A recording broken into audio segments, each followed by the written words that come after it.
Perkampungan yang ada di ujung hulu Sungai Mahakam ini dihuni oleh warga dua desa, yaitu Long Apari dan Nahatifap. Dua kampung ini warganya mencapai 500-an jiwa.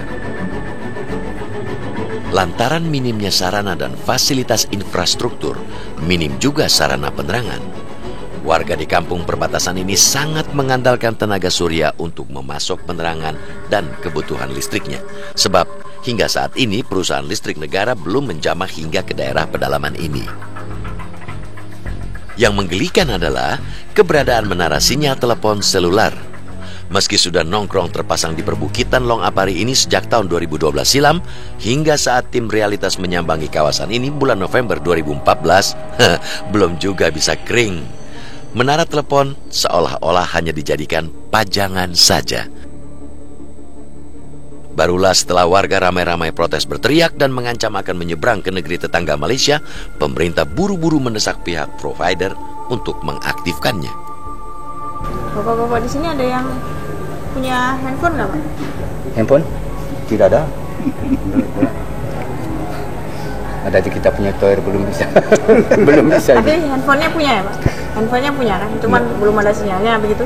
Ya, ada. Terkecuali di seberang. Ada. Kalau di seberang ada. Punya TNI itu. Kalau kita enggak. Lalu soal infrastruktur jangan ditanya lagi. Sudah tentu sangat terbatas dan ala kadarnya.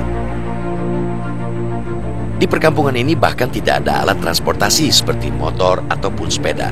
Sebagian besar warga hanya mengandalkan cas motor sebagai sarana transportasi. Keengganan pemerintah membuka jalur darat untuk menghubungkan kawasan pedalaman dengan pusat pemerintahan di Samarinda maupun Ujo Bilang inilah yang membuat warga lebih melirik ke Malaysia. Tahun 2010 silam, warga dan kepala adat di Long Apari bahkan sudah sepakat menerima tawaran perusahaan Golden Case asal Malaysia untuk membuka jalan darat dari ujung Long Apari menembus desa Long Singot di Sarawak, Malaysia. Tawaran pembukaan jalur dari Malaysia ke Long Apari ini bukanlah isapan jempol belaka.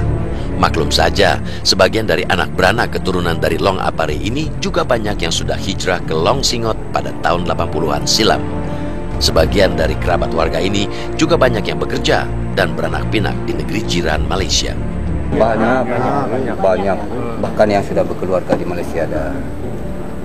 Punya anak cucu ada sudah. Sedangkan dia punya sudah di sana banyak orang yang dari ke sini sudah tinggi tahun di situ banyak orang. Justru kita ke sana itu enak saja karena ada orang kita kan. Kalau ke sana.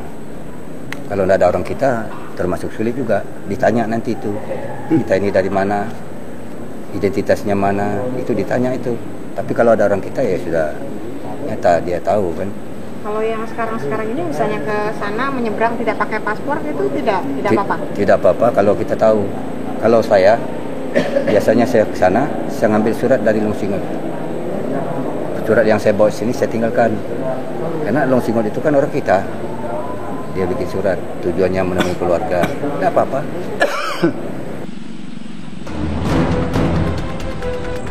Namun sayangnya, rupanya pemerintah belum satu pemahaman tentang potensi ancaman di wilayah perbatasan ini.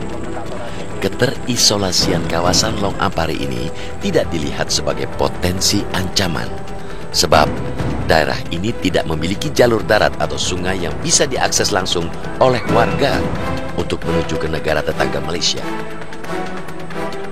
Institusi yang berwenang menjaga garda terdepan di perbatasan dan kedaulatan NKRI ini justru baru melihat potensi ancaman menyeberang hanya dilihat secara fisik, alias yang kasat mata saja. Nah ini Long Apari ini Mbak, ini Long Apari kan di sini. Ya ini perbatasan di sini Mbak. Ini kan masih sekitar 40 sampai 80 kilo ke sini. Jadi Long Apari dengan 10 kecamatan itu kan ada di 10 desa itu kan ada di sini. Tapi kalau informasi yang warga sering keluar masuk itu memang benar juga ya? Mungkin sama halnya dengan itu mereka ekonomi. Iya, tapi dia terlalu jauh. Ini kan 40 sampai 80 kilo itu dia lewatnya lewat apa sungai-sungai begitu, belum ada jalan darat, belum ada Mbak langsung nembus ke sini. Bagaimanapun, keterisolasian geografis merupakan potensi ancaman terbesar bagi kesejahteraan warga di perbatasan. Kesenjangan di perbatasan inilah ancaman yang harus dikikis oleh pemerintah NKRI. Namun bagaimana mungkin bisa menumbuhkan perhatian itu bila para pejabatnya saja tak pernah menginjakkan kaki di wilayah pedalaman di ujung batas negara tercinta ini.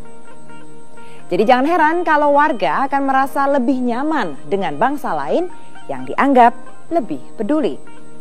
Saya Andini Effendi dan tim Realitas. Sampai jumpa.